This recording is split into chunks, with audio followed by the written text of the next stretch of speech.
My नौकरी days. भाग 1। कोटक में वर्ष जुलाई 2006 मुंबई। स्लम पुनर्वास सोसाइटी में 16,000 रुपए के किराए वाला एक बीएचके अपार्टमेंट। यहीं से मेरी और माधुरी की शादीशुदा जिंदगी की शुरुआत हुई। मैं अकेले ही मुंबई आ गया हूँ 8 ई-बुक सिंधमई 2006 में। मुझे जल्दी से हमारी शादी के लिए जगह ढूंढनी पड़ी और यह सबसे अच्छा विकल्प लगता था। उस समय मुझे 48,000 रुपए टैक्स के बाद वेतन मिलता था। लोअर परेल में नील गंगा कोप हाउसिंग सोसाइटी, जिस पर आंशिक रूप से मूल झुग्गीवासियों और आंशिक रूप से नए रहने वालों का कब्जा था, हमारा वैवाहिक घर बन गया। भले ही मुंबई में 1 बीएचके दिल्ली में आधे ड्राइंग रूम के समान है, हम दोनों नवविवाहित और एक दूसरे से बहुत प्यार करते हैं। वास्तव में हमें वह जीवन पसंद आया जिसे हम बनाने जा रहे थे। ऐसा लग रहा था जैसे शहर अपने स्वागत के लिए तैयार है।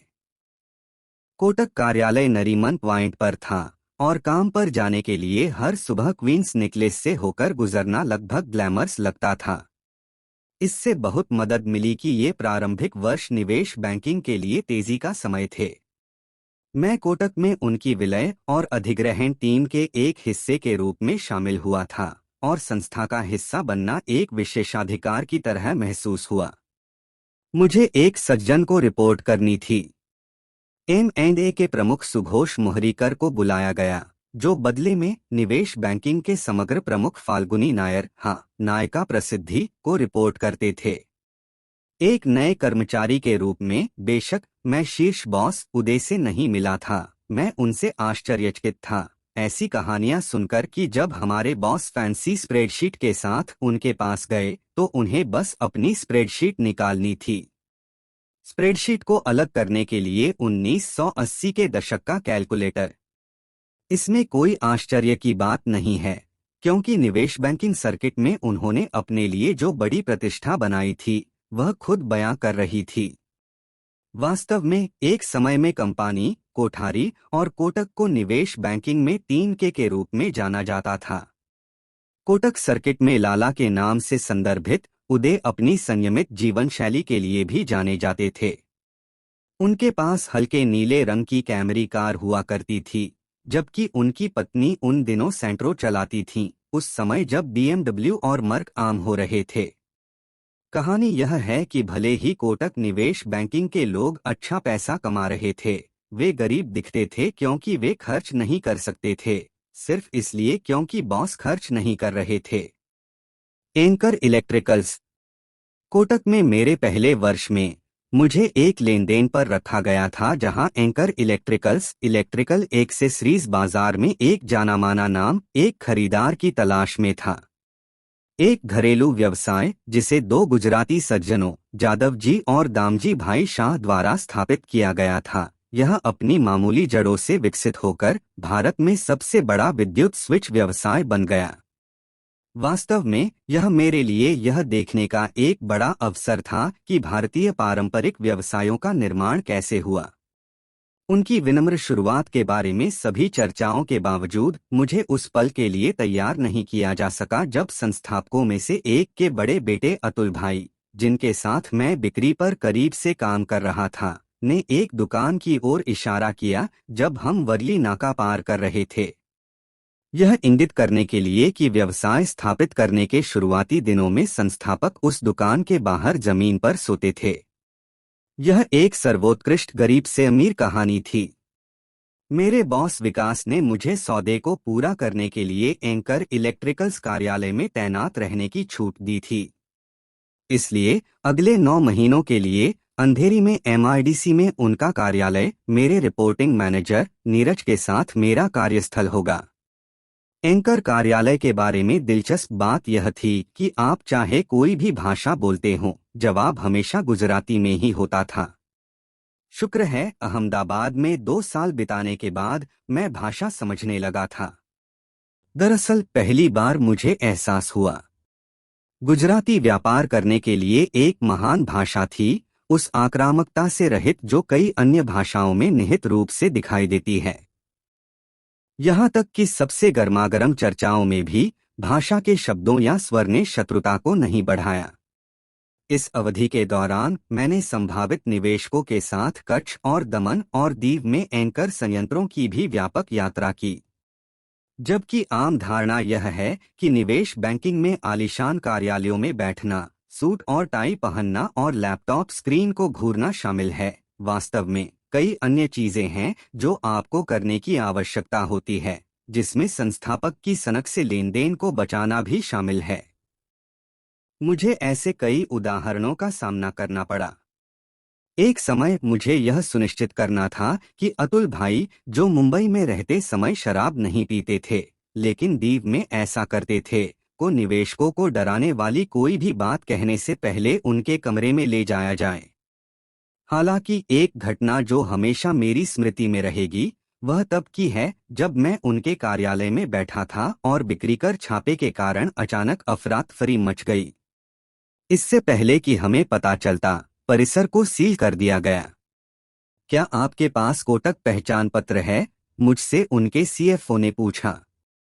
एक युवा सहयोगी, मैंने हाँ में सिर हिलाया। तभी उसने मुझसे कहा कि वह अपने पास मौजूद 2 लाख रुपए नकद ले जाएं और कार्यालय से बाहर चले जाएं। जब गेट पर बिक्री कर अधिकारियों ने मुझे रोका, तो मैंने अपनी कोटक आईडी दिखाई और उन्हें बताया कि मैं आधिकारिक काम के लिए यहाँ आया हूँ। जब मुझे जाने की अनुमति दी गई, तो मुझे 3 दिनों तक वह राशि अपने बैग में रखनी पड़ी। उन दिनों किसी ऐसे व्यक्ति के लिए जिसकी टेक होम सैलरी 48,000 रुपये थी, यह एक बड़ी रकम थी। मैं पूरी तरह से पागल हो गया था। मेरे मालिकों ने इसे टांग खींचने के एक महान अवसर के रूप में देखा और मुझसे कहते रहे कि बिक्री कर अधिकारी अब मेरे दरवाजे पर दस्तक देंगे। मजेदार बात यह थी कि एंकर की ओर से किसी ने भी मुझे पैसे के लिए नहीं बुलाया। मुझे सीएफओ को फोन करना पड़ा और पूछना पड़ा कि मैं पैसे कैसे और कहां सौंप सकता हूं।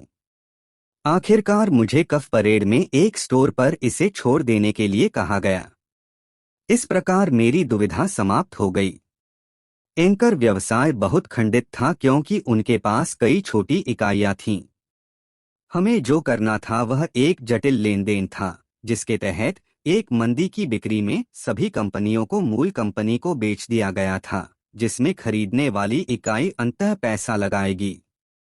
जबकि स्नाइडर इलेक्ट्रिक, विप्रो और पैनासोनिक सहित कई खरीदार मैदान में थे, अंततः पैनासोनिक के साथ सौदा बंद हो गया। भले ही आज मारुति और रैम्बैक्सी सौदों के बारे में व्यापक रूप से चर्चा की जाती है, 2007 में एंकर जापान से भारत में सबसे बड़ा सीमा पार सौदा था, जबकि पैनासोनिक को 80 अंक मिले। कंपनी में 400 मिलियन अमेरिकी डॉलर के लिए प्रतिशत इक्विटी, प्रमोटरों के लिए शेष 20% के लिए कमाई का प्रावधान था। यह न केवल एंकर के लिए बड़ी डील थी, बल्कि कोटक के लिए भी बड़ी थी, क्योंकि डील पर हमारी फीस 25 करोड़ रुपए तक थी। सौदा हो गया। मैंने कोटक खाते में शुल्क राशि आने के बाद अपने बॉस को फोन कॉल पर आत्मविश्वास से कहा। अपने करियर के पहले ही साल में इतने जटिल सौदे को संभालने के बाद मैंने कंपनी में कठिन सौदेबाज के रूप में ख्याति अर्जित की। उस सौदे के कारण मेरा वर्ष भी बहुत अच्छा रहा, क्योंकि मुझे 135% बोनस दिया गया, जिससे उस वर्ष मेरी कुल कमाई 19 लाख रुपए हो गई। स्पष्ट रूप से मैंने अपने ससुर से अपनी कमाई की अपेक्षा से कम वादा किया था और पूरा नहीं किया था। जश्न मनाने के लिए माधुरी और मैंने 3 सप्ताह के लिए अमेरिका और कनाडा की यात्रा पर जाने का फैसला किया। यह हमारा बहुत विलंबित हनीमून था, जिसके लिए हमारे पास पहले समय नहीं था। दिलचस्प बात यह है कि यह हमारे जीवन की सबसे सस्ती यात्रा रही है। मैंने प्रति व्यक्ति 40,000 रुपए में वापसी टिकट खरीदे, क्योंकि जून 2007 में अमेरिकी डॉलर 39 रुपए पर कारोबार कर रहा था। हमारे लौटने पर माधुरी को कपड़ा समाधान कंपनी आलोक इंडस्ट्रीज में नौकरी मिल गई। तथ्य यह है कि वह पेनिनसुला कॉरपोरेट पार्क में अपने कार्यालय तक पैदल जा सकती थी, जो हमारी इमारत के ठीक सामने था। मुंबई जैसे महानगर में विलासिता से कम नहीं था, जहां आने जाने में आपके दिन का अधिकांश समय लगता है। निस्संदेह कमाई का एक और हाथ हमारे समग्र आराम में जुड़ गया। महत्वपूर्ण बात यह है कि निफ्ट दिल्ली से पढ़ाई करने के बाद माधुरी को संबंधित उद्योग में काम करना पसंद था। व्यक्तिगत मोर्चे पर भी हम बहुत अच्छा समय बिता रहे थे। जबकि हम अपने परिवारों को याद करते थे, सौभाग्य से माधुरी की बड़ी बहन मुंबई में रहती थीं। मालाबार हिल स्थित उनका घर हमारा अक्सर ठिकाना था। उनके पति एक व्यवसाय चलाते थे और साथ ही शेयरों में व्यापार भी करते थे और उन दिनों खूब पैसा कमाते थे। कुल मिलाकर हम काफी ग्लैमरस दक्षिण मुंबई जीवन जी रहे थे। सूट और सुपर बाइक। उस समय किस्मत हम पर चमक रही थी।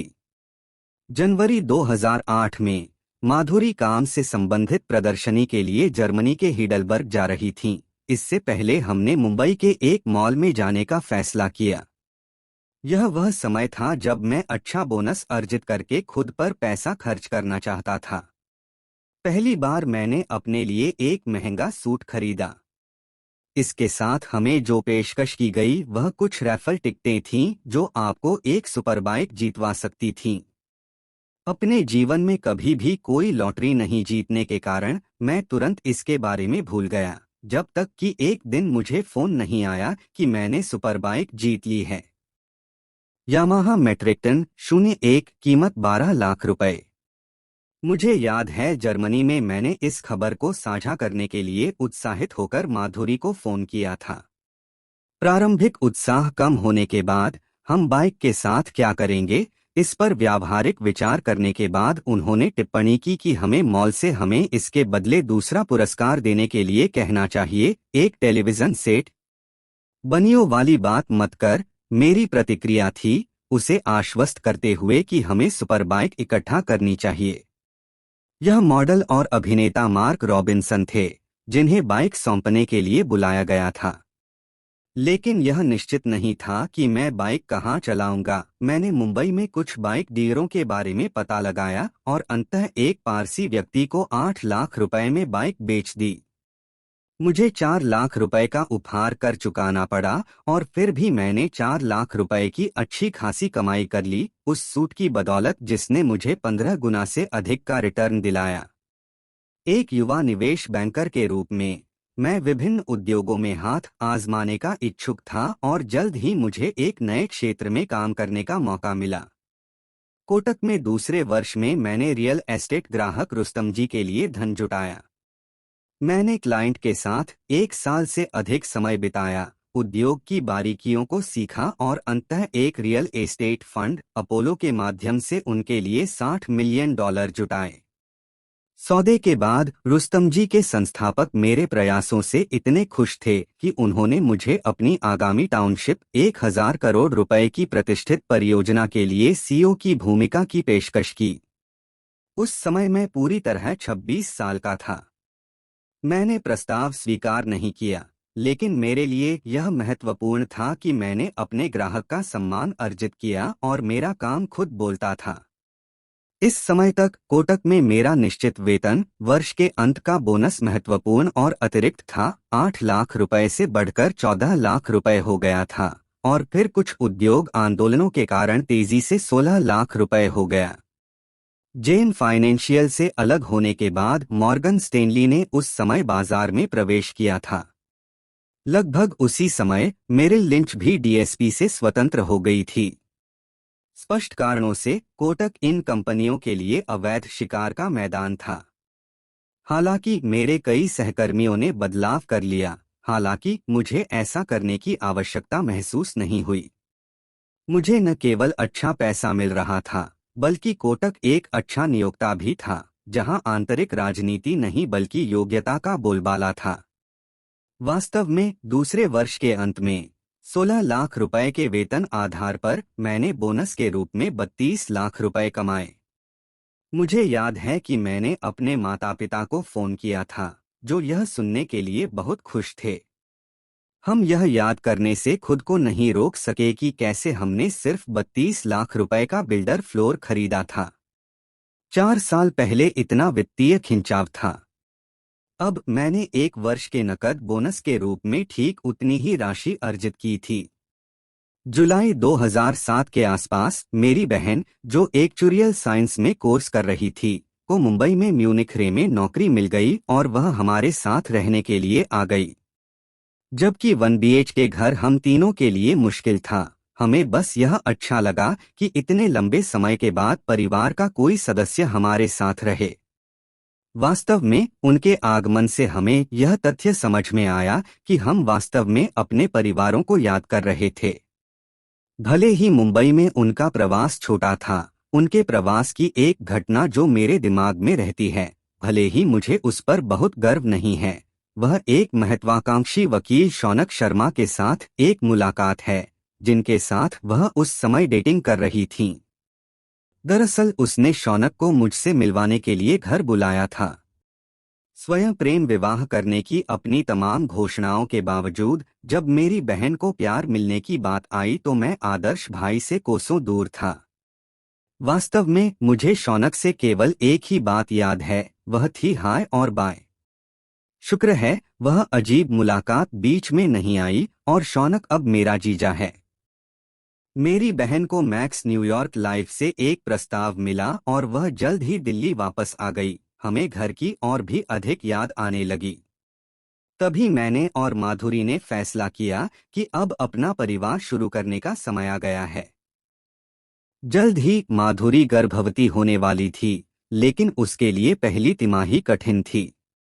दरअसल अपने माता पिता से मिलने के लिए जब वह पानीपत गईं तो उन्हें अस्पताल में भर्ती कराना पड़ा।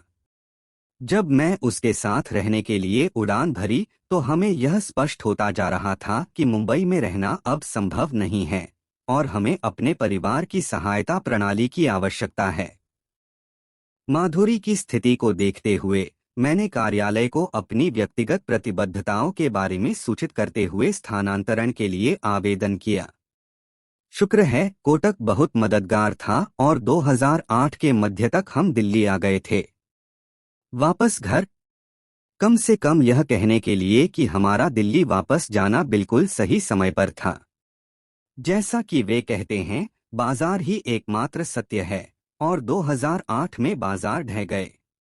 बंधक संकट, ऋण संकट, सरकारी खैरात, ये कुछ ऐसे वाक्यांश थे जो आने वाले महीनों में समाचारों की सुर्खियों में छाए रहेंगे। 15 सितंबर 2008 को लेहमैन ब्रदर्स का दिवालियापन निश्चित रूप से सबप्राइम बंधक संकट के चरमोत्कर्ष को चिह्नित करता है। स्पष्टतः निवेश बैंकिंग का ग्लैमरस चरण, जैसा कि हम इतने समय से जानते थे, खत्म हो चुका था।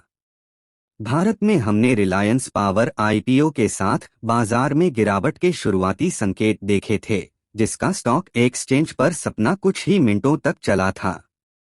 संयोग से इस IPO को भी कोटक ही संभाल रहा था। वास्तव में मेरे बॉस सुघोष मोहरीकर अनिल अंबानी समूह के लिए कोटक के पॉइंट पर्सन थे। उनका अभियान पावर ऑन इंडिया ऑन अब तक का सबसे अधिक प्रचारित अभियान था।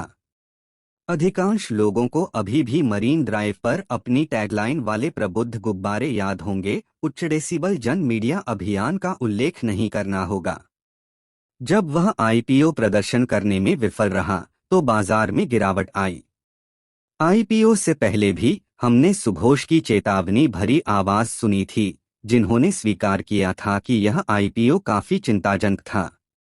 जैसा कि उन्होंने टिप्पणी की, रिलायंस पावर उस समय बैलार्ड एस्टेट में एक टेबल और 2 कुर्सियों वाली कंपनी थी। बेशक रिलायंस पावर IPO पराजय इतिहास में दर्ज हो गई क्योंकि इसने कई निवेशकों का सफाया कर दिया।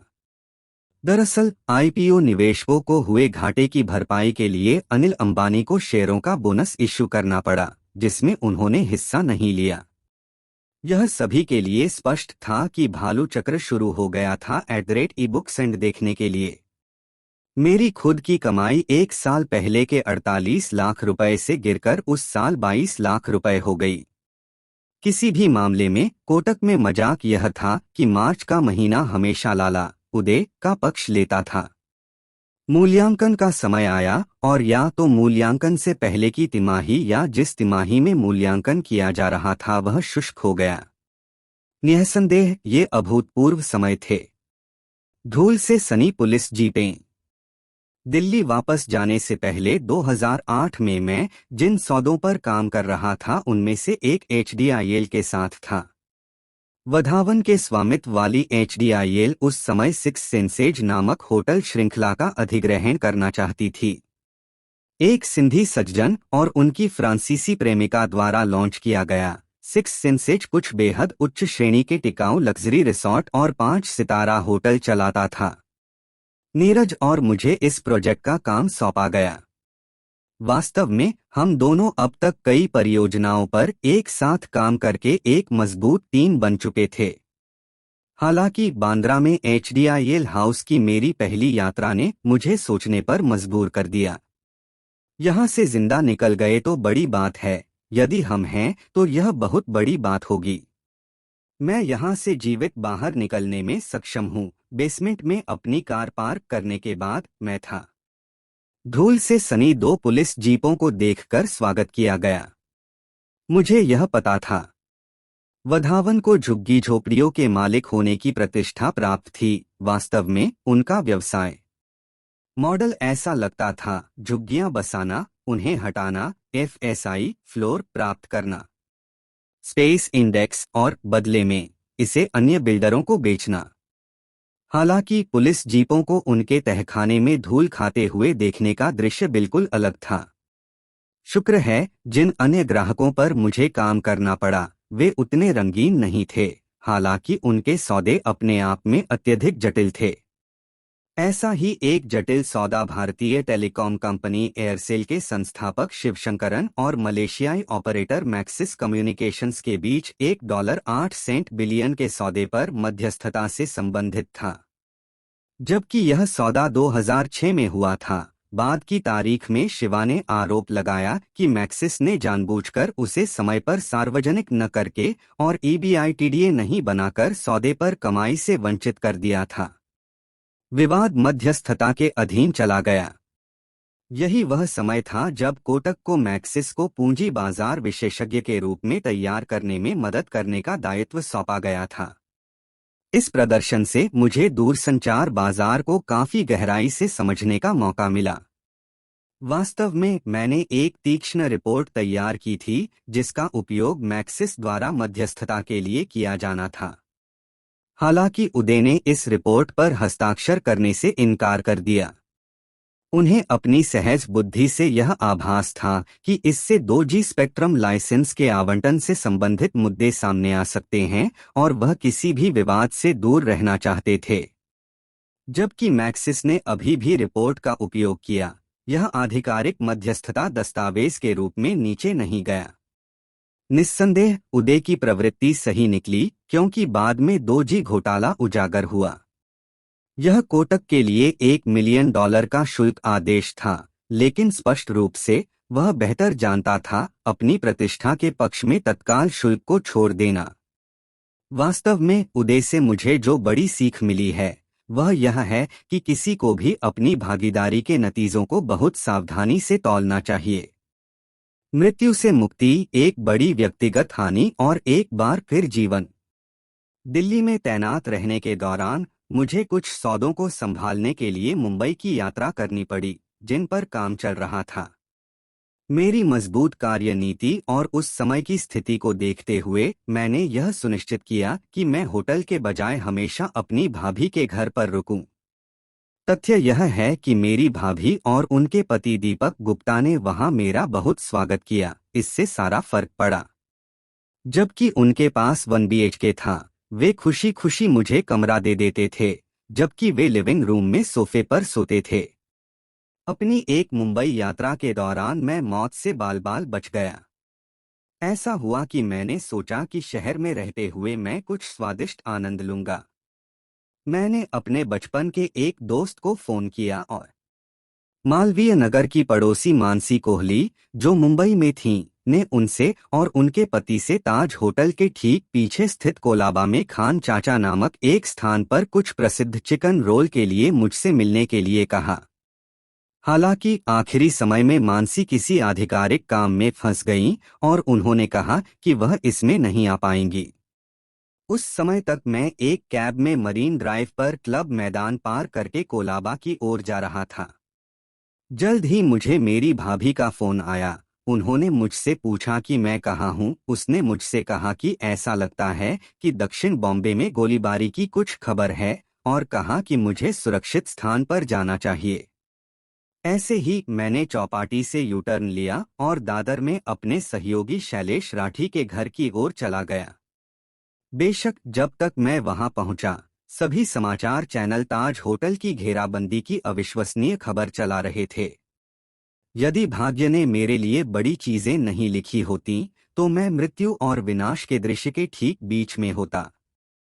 हालांकि मेरी जान बच गई थी, लेकिन एक परिवार के रूप में हम जिस बड़ी घटना, हमारे पहले बच्चे के जन्म का इंतजार कर रहे थे, वह नहीं हुई थी।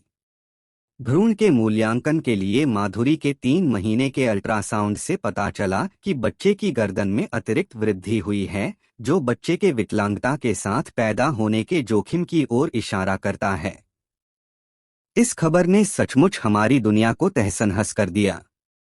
जबकि हमें पूरा यकीन था कि हम बच्चे की देखभाल करेंगे, चाहे कुछ भी हो जाए, लेकिन जीवन की गुणवत्ता के बारे में सोचते हुए कि बच्चे ने अंततः हमें गर्भपात कराने का दिल दहला देने वाला निर्णय लिया होगा। ऐसा लग रहा था जैसे हमारी दुनिया उजड़ गई हो। हालांकि भगवान ने इस कठिन दौर में हमारा हाथ थामे रखा। इस गंभीर घटना के 6 महीने बाद, जब मैं फ्रांस और अमेरिका की यात्रा पर था, जिसकी योजना मैंने माधुरी के लिए बनाई थी ताकि वह अतीत को पीछे छोड़ सके, उसे पता चला कि वह उम्मीद कर रही थी दोबारा। हालांकि हमने अभी तक खुद को खुश होने की अनुमति नहीं दी है, क्योंकि पहले 3 महीने स्पष्ट रूप से इंतजार करने और देखने के थे। पहले अल्ट्रासाउंड के बाद ही हम चैन की सांस ले सके।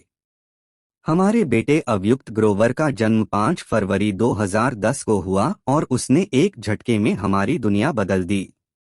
वास्तव में यह वह समय था जब ग्रोवर परिवार की 4 पीढ़ियां, मेरे दादाजी जो 96 वर्ष की परिपक्व उम्र तक जीवित रहे, मेरे पिता, मैं और मेरा बेटा एक ही छत के नीचे हमारे मालवीय नगर घर में रहते थे।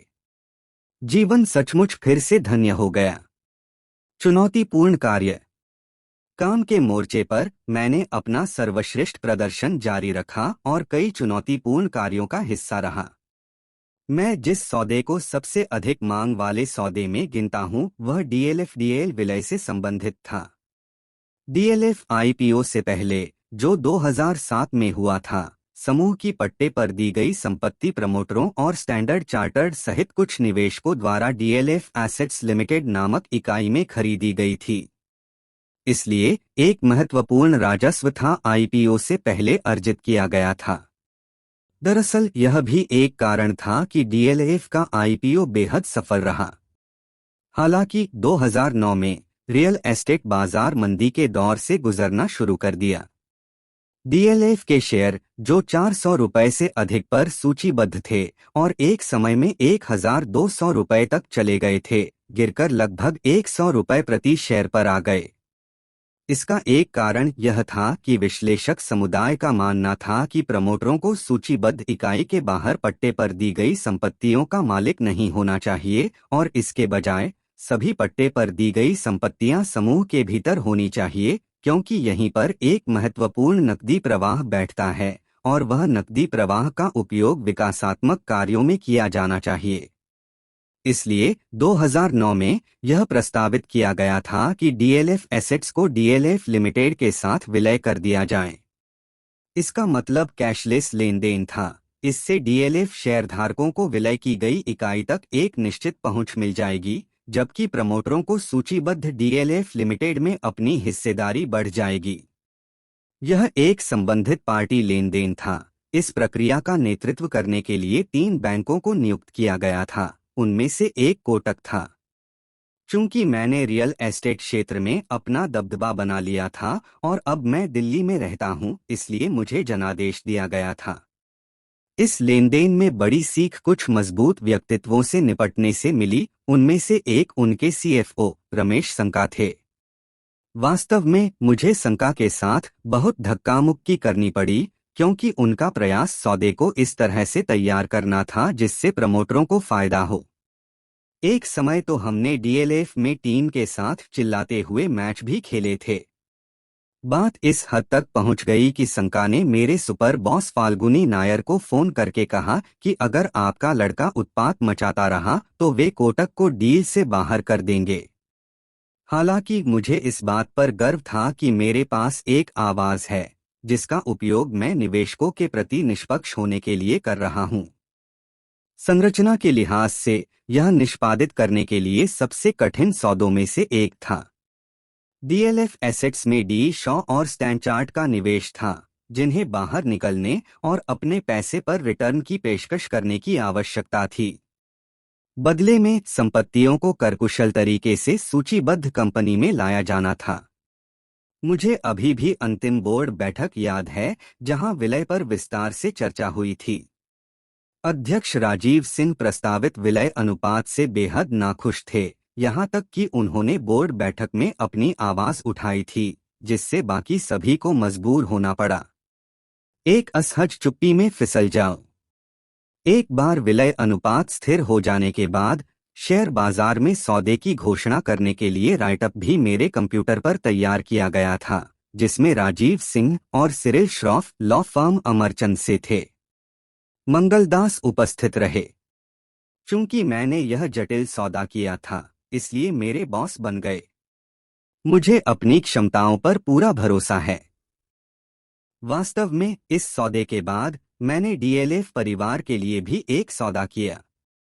इसका संबंध पिया सिंह द्वारा अपने भाई राजीव सिंह को लगभग 900 करोड़ रुपए के शेयर बेचने से था।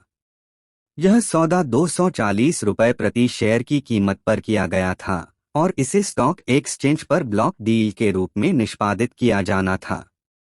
मुझे याद है कि मैं पिया सिंह को अगले दिन बेचे जाने वाले शेयरों के मूल्य के बारे में सूचित करने के लिए शाम को उनके कार्यालय में जाता था।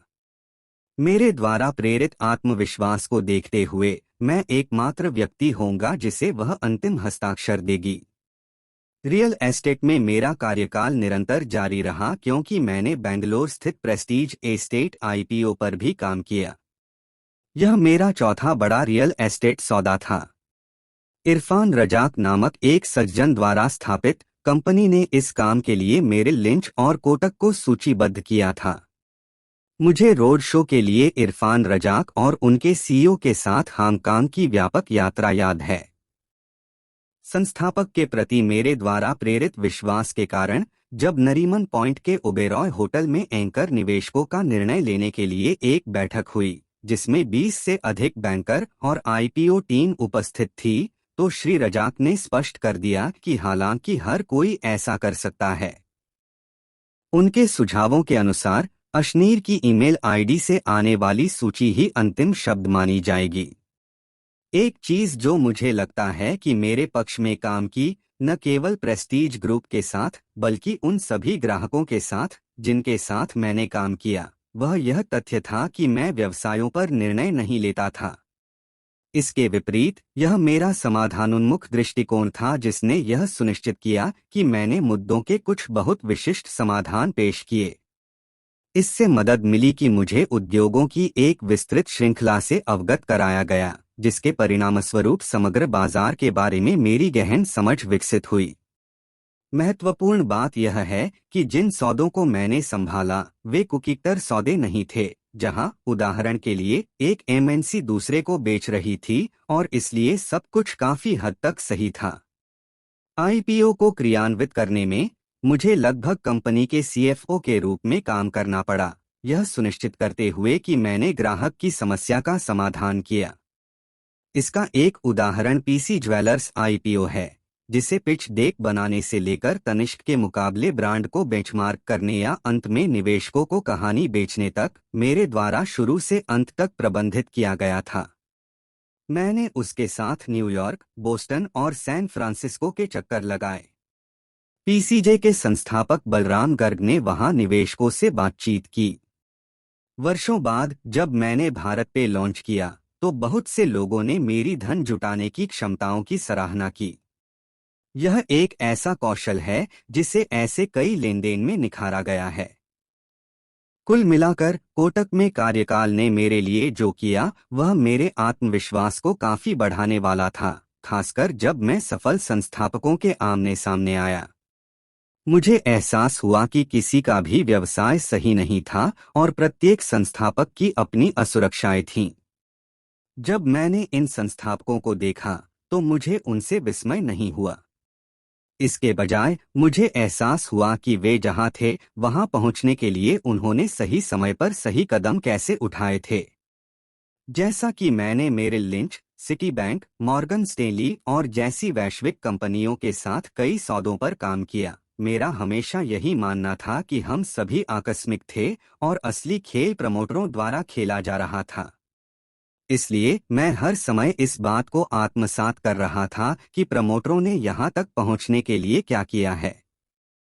एक मध्यमवर्गीय सेवा परिवार में बड़े होने पर किसी को भी यह पक्षपाती दृष्टिकोण सिखाया गया था कि व्यवसायी कदाचार से पैसा कमा रहे होंगे, लेकिन मैंने करीब से देखा कि व्यवसायी जिस एक चीज के प्रति सच्चा था वह उसका व्यवसाय था।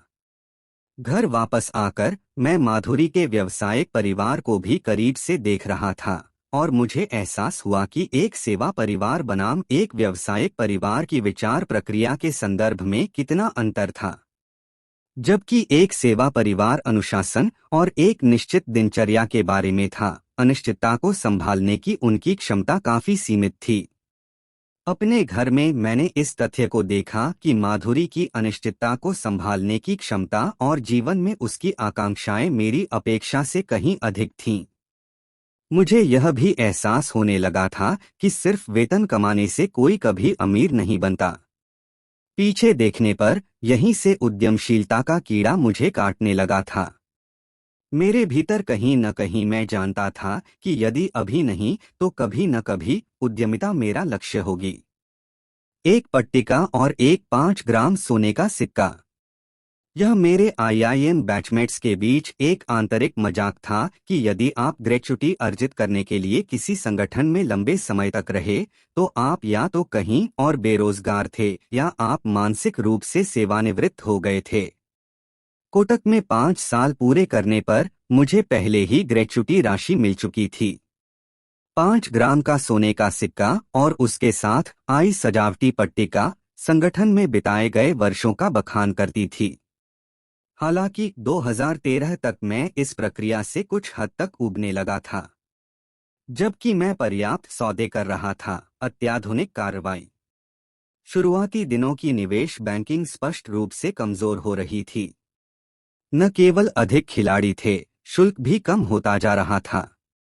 अधिकांश ग्राहकों ने घर में ही M&A विशेषज्ञ को नियुक्त करना शुरू कर दिया था और अब वे उच्च सफलता शुल्क देकर खुश नहीं थे। उदय को यह भी लगने लगा था कि संस्थागत व्यवसाय के विपरीत निवेश बैंकिंग एक प्रथा बन गई है। इसलिए वह इस व्यवसाय के लिए इक्विटी की पेशकश करने के लिए कम इच्छुक थे। इसके अलावा कोटक में मेरा भविष्य यदि था भी तो मुंबई में था और शहर का प्रारंभिक आकर्षण मेरे लिए स्पष्ट रूप से खत्म हो गया था। मैं अक्सर लोगों से कहता हूं कि मुंबई में आप बांद्रा, फिर वर्ली और अंत में नरीमन पॉइंट जाने के लक्ष्य के साथ बोरिवली में जीवन शुरू करते हैं और फिर मर जाते हैं। अनिवार्य रूप से आपके जीवन की आकांक्षाएं बोरिवली में आपका पहला घर और दक्षिण मुंबई में आपका दाह संस्कार तक सीमित हो जाती हैं। तथ्य यह है कि मैं अपने आईआईएम बैच में लगभग एकमात्र व्यक्ति था जिसने एक संगठन में 5 साल से अधिक समय तक काम किया था। इससे मुझे यह भी महसूस होने लगा था कि शायद मैं एक आरामदायक क्षेत्र में बस रहा हूं और अब अन्य चीजों की खोज करने का समय आ गया है। क्षितिज। इसी समय कोटक में मेरी सहकर्मी गेसु कौशल ने मुझे अपने पति अजय से मिलवाया।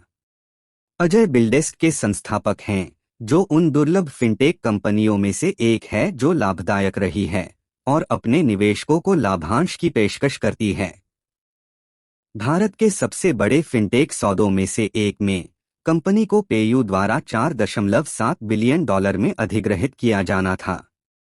एक चीज ने दूसरे को प्रेरित किया और अजय ने मुझे अमेरिकन एक्सप्रेस बैंक में संजय ऋषि से मिलवाया, जो अपने अधीन कॉरपोरेट विकास, निवेश और M&A के लिए एक फैंसी अमेरिकी नाम का नेतृत्व करने के लिए किसी की तलाश कर रहे थे, और उनके निर्णय में मेरा बहुउद्योग अनुभव काम आया।